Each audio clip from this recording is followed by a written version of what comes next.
Kaya lang nung ikaw ay nag-vlog, ito yung title ng vlog mo sa akin eh. Huwag maniniwala sa pakulo at panlilinglang ni Marcoleta. Ano ang panlilinglang ko, attorney? Public figure ako, pero kailangan malaman ko, sapagkat dito lang may malis ka na eh. Una, hindi mo ako kilala, ikaw hindi rin kita kilala. Pero dito lang sa title na title pa lang, huwag maniniwala sa pakulo at panlilinlang ni Marcoleta. Attorney, kahit kailan wala akong nilinlang na mamamayan ng Pilipinas. Wala kang karapatan na akusahan mo ako ng ganito. Kung ang pinag-uusapan ay gusto mo lang ma-informahan ang mga nagpa-follow sa'yo kung sino-sinong maraming nagpa-follow. Ano yung panlilinlang na sinasabi mo rito? Marami na po kasi akong naging hindi ko ano yung particular na Ito pakikita ko sa'yo, ayan hindi ko po alam kung anong particular doon na attorney, gumawa ka ng vlog. yes po, ako po Responsibilidad mo sa public ito, lalong-lalo na yung naniniwala sa'yo. Hindi ako maniwala kung paano mo silang napaniwala. Pero itong sinabi mong ito, may pakulo ako at panlilinlang. Ito yung sagutin mo. Hindi ako naniniwalang hindi mo naalala ito.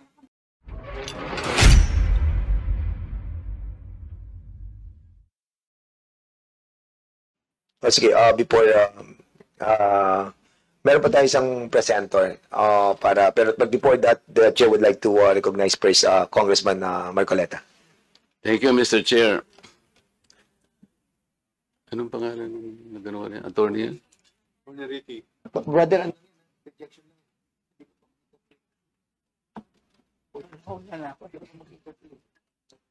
Hindi, tungkol lang sa sinasabi yung doktrina kanina.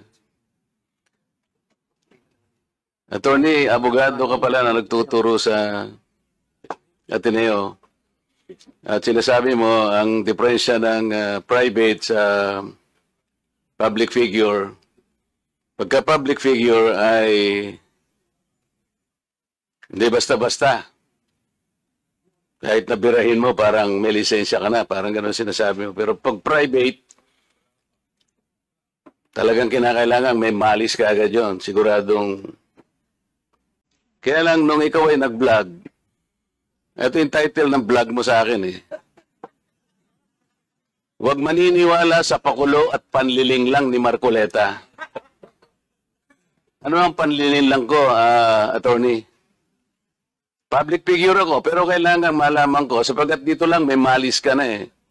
Una, hindi mo ako kilala, ikaw hindi rin kita kilala. Pero dito lang sa title na title pa lang, huwag maniniwala sa pakulo at panlilinlang ni Marcoleta. Attorney, kahit kailan wala akong nilinlang na mamamayan ng Pilipinas. Wala kang karapatan na akusahan mo ako ng ganito. Kung ang pinag-uusapan ay gusto mo lang ma-informahan ang mga nagpa-follow sa'yo kung sino-sinong maraming nagpa-follow. Pwede mo ba sagutin ito muna? Ano yung panlilinlang na sinasabi mo rito? Marami na po kasi akong naging hindi ko ano yung particular na Ito pakikita ko sa'yo, ayan hindi ko po alam kung anong particular doon na attorney, gumawa ka ng vlog. yes po, ako po Responsibilidad mo sa public ito, lalong-lalo na yung naniniwala sa'yo. Hindi ako maniwala kung paano mo silang napaniwala. Pero itong sinabi mong ito, may pakulo ako at panlilinlang. Ito yung sagutin mo. Hindi ako naniniwalang hindi mo naalala ito. Mr. Chair? Mr. Chair? Go ahead. Actually po, dun yata yan sa rally ng Iglesia ni Cristo na naging subject din ako po ng programa ninyo sa yung dalawang pong kasama Honorable Congressman Marcoleta. Ako po yung naging subject nyo doon ni Saganang Mamamayan. Kasi ako yung nag-comment na sabi ko, dapat yung Iglesia ni Cristo kung talagang malaki yung mobilization nila, doon nila gawin sa Luneta, huwag sa Liwasan. Yun yung kasi, pag sa Liwasan... Attorney, huwag mong nililihis ang usapan. Ang pinag-uusapan yung panlilinlang na sinasabi mo at pakulo. Walang kinalaman yung rally ng INC dito. Doon ko po kita, Honorable Congressman Marcoleta. Anong panlilinlang ginawa ko doon sa rally? Yung po yatang speech nyo doon sa Hindi pa yata, kailangan siguruhin mo Nagsalita ako doon. Anong parte ng speech ko ang nilinlang ko ang mamamayang Pilipino? Honorable Congressman Marco, yung reaction ko po yata yung speech niyo po doon sa Ano stage. nga? Kung alam mo yung speech ko, ano yung panlilinlang doon? Tingnan ko po dito sa ano ko kung ano yung ang dami ko na po kasing naging content tungkol Ay, po. hindi ganun. Ako kapag ka sinabi ko, alam ko ang pinagbabasihan ko. Kahit matagal na yon, maaalala ko. Pag nilinlang ako ng isang tao, alam ko. Problema sa inyo, hindi ko nilalahat ang vloggers, ano? Ako, hindi ko minamasama yung vlogs. Yan ay part ng ating free speech. Expression.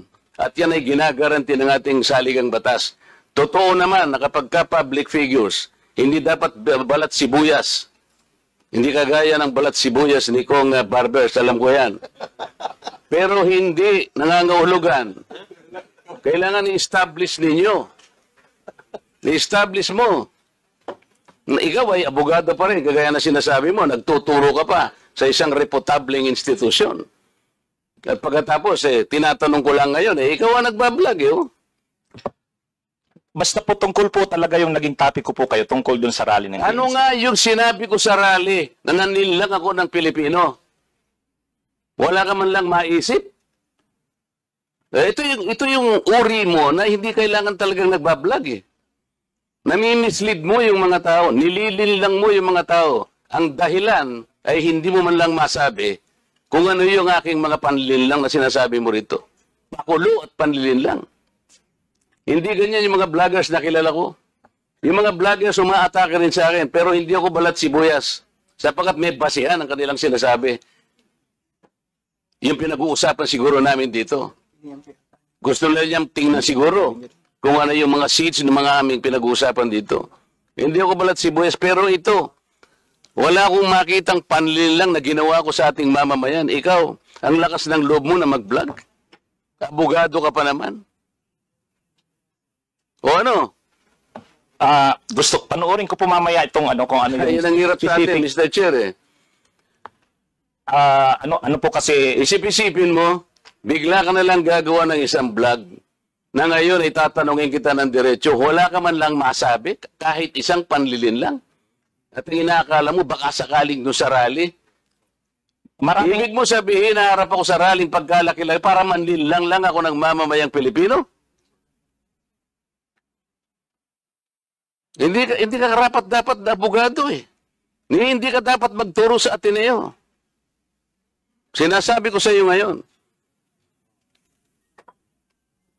Ako hindi ko inaukusahan ng mga vloggers. Kahit masasakit ang sinasabi nila, ngunit merong basihan. Meron silang pinagmumulan na basihan.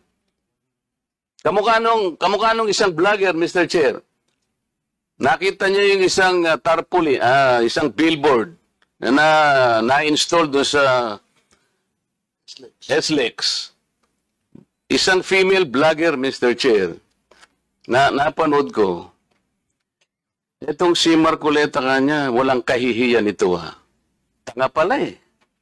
At ikinahihiya na rin siya ng mga kapatid niya sa Iglesia ni Cristo.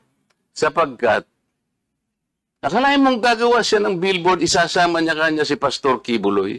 Hindi ba niya alam na si Pastor Kibuloy ay ganyan. So, kinakailangan, Mr. Chair, na sagutin ko. Ang pagkakasabi ko lang po na sagutin ko, miss ka ako, hindi kita kilala, pero medyo nasaktan lang ako, pero nandun na lang, pagpapasensyaan na kita, sapagat ako ay public figure.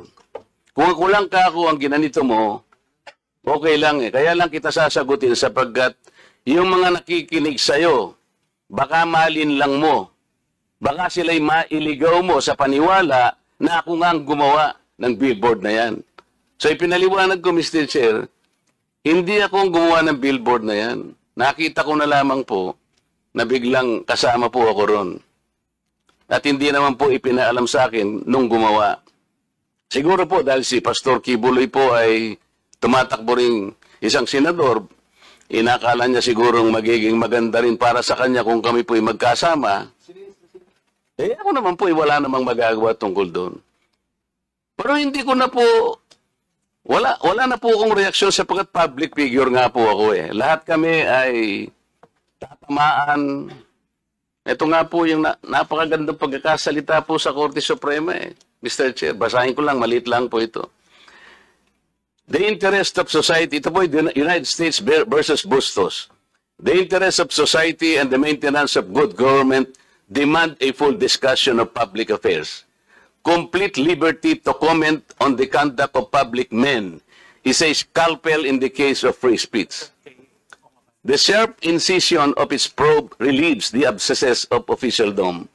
Men in public life may suffer under a hostile and an unjust accusation.